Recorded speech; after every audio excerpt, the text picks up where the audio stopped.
Hello everyone, welcome back again to my YouTube channel Crystal Clear, जहां पे आज हम डिस्कस करेंगे पॉलिटिकल साइंस का last chapter which is outcomes of democracy. So the name of the chapter is outcomes of democracy, जिसका मतलब है कि अगर कोई डेमोक्रेटिक कंट्री है तो वहां हम क्या चीज़ें एक्सपेक्ट कर सकते हैं।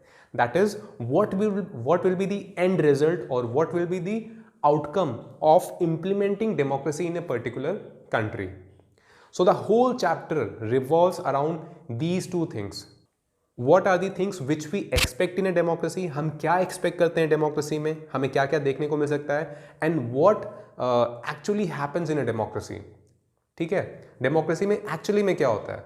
सो the whole chapter basically deals with these two things. First, the expected outcomes, जो हम एक्सपेक्ट करते हैं किसी भी डेमोक्रेटिक कंट्री में, एंड द एक्चुअल आउटकम्स, जो कि हमें देखने को मिलता है डेमोक्रेटिक कंट्री में. ओके, सो हमने क्लास 9th में डेमोक्रेसी वाले चैप्टर में हमने पढ़ रखा है डेमोक्रेसी के फीचर्स, जैसे कि डेमोक्रेसी जो होता है वो डिसीजन मेकिंग की क्वालिटी इंप्रूव करता है, वो लोगों को इक्वालिटी प्रोवाइड करता है, वो लोगों की डिग्निटी बढ़ाता है ना. बट क्या ये फीचर्स सच में रियलाइज होते हैं इन ए डेमोक्रेसी? क्या ये सच में देखने को मिलते हैं? We will see. सो अगर हम किसी से पूछते हैं कि क्या उन्हें डेमोक्रेसी क्यों पसंद है, जब हम किसी से पूछते हैं कि उनको डेमोक्रेसी क्यों पसंद है, लोगों का जो पहला आंसर होता है कि जो डेमोक्रेटिक फॉर्म ऑफ गवर्नमेंट है वो बाकी सारे फॉर्म ऑफ गवर्नमेंट से बेटर है, like military rule, like religious leader rule, या फिर जैसे मोनार्क का रूल. इन सारे डिफरेंट फॉर्म्स ऑफ गवर्नमेंट से डेमोक्रेसी बहुत अच्छी है. That is why we prefer democracy. But अगर उनसे हम दूसरा सवाल पूछते हैं that are they satisfied with the democracy, answer which we get is no. इसका मतलब शायद ये है कि डेमोक्रेसी के प्रिंसिपल सुनने में जितने अच्छे लगते हैं, शायद वो प्रैक्टिकली इतने इफेक्टिव नहीं होते हैं. सो द नेक्स्ट क्वेश्चन इज कि क्या हमें डेमोक्रेसी को सिर्फ इसलिए इंप्लीमेंट करना चाहिए क्योंकि वो मॉरली बहुत अच्छा है, या फिर उसको इंप्लीमेंट करने का हमारे पास कोई प्रैक्टिकल रीजन भी है, कोई प्रूडेंशियल रीजन भी है? सो द आंसर इज कि हमें पहले ये समझना पड़ेगा that democracy is just a form of government जो हमें बस एक कंडीशन प्रोवाइड करता है to make our society better. अब डेमोक्रेसी का कितना फायदा उठाना है, उसको कितना सक्सेसफुल बनाना है, वो हमारे हाथों में है. ठीक है, वो हम तभी कर सकते हैं जब हम डेमोक्रेटिक प्रोसेस में इन्वॉल्व हों, उसमें पार्टिसिपेट करें. बट क्या कुछ ऐसी चीजें हैं जो हमें हर डेमोक्रेटिक कंट्री से हम एक्सपेक्ट कर सकते हैं just because it is democratic? मतलब क्या कुछ ऐसी चीजें हैं जो हमें हर डेमोक्रेटिक कंट्री में देखने को मिल सकती है? Yes, there are three things which we can expect in all the democratic countries. The first is that every democratic government should be accountable. Second, it should be responsive to the needs of the people. And third is that it should be a legitimate form of government. Let us discuss them one by one. So first is accountable form of government. Because democracy को लोग ही elect करते हैं, लोग ही choose करते हैं. इसका obvious outcome ये निकलता है that democracy has to answer to the questions of the people. Democratic government को पब्लिक के हर सवाल का जवाब देना पड़ेगा. This is called accountable form of government. अगर कोई सिटीजन जानना चाहता है कि कोई पर्टिकुलर डिसीजन कैसे लिया गया था, देन ही और she has all the right to examine the process of decision making. वो जान सकता है कि एक पर्टिकुलर डिसीजन कैसे लिया गया था बाय द गवर्नमेंट. इसको हम ट्रांसपेरेंसी बोलते हैं, जो कि नॉन डेमोक्रेटिक गवर्नमेंट में नहीं देखने को मिलता.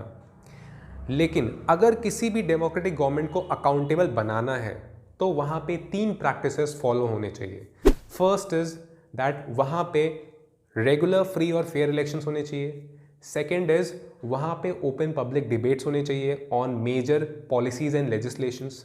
थर्ड, वहाँ पे सिटीजन्स को राइट टू इन्फॉर्मेशन होना चाहिए about the government and its function. Government क्या काम कर रहा है, कैसे काम कर रहा है, सब कुछ पता होना चाहिए पब्लिक को. डेमोक्रेसी में हमें इन तीनों कंडीशंस का मिक्स रिकॉर्ड देखने को मिलता है.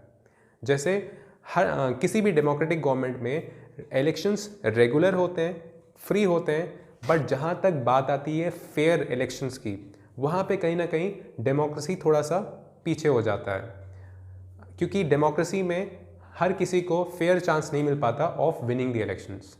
सेकेंड इज कोई भी डेमोक्रेटिक गवर्नमेंट अपने हर डिसीजन को पब्लिक डिबेट का पार्ट नहीं बनने देती. और डेमोक्रेसी का रिकॉर्ड इस बात में भी बहुत ज़्यादा अच्छा नहीं रहा है of sharing everything to the public. हर चीज़ वो पब्लिक के साथ शेयर नहीं करती है। So the next outcome which we are going to discuss is democracy as a responsive form of government. Now responsive form of government मतलब responding और attending to the needs of the people. लोगों की जो ज़रूरतें हैं, उन लोगों की जो एस्पिरेशंस हैं, उनको फुलफिल करे कोई भी डेमोक्रेटिक गवर्नमेंट।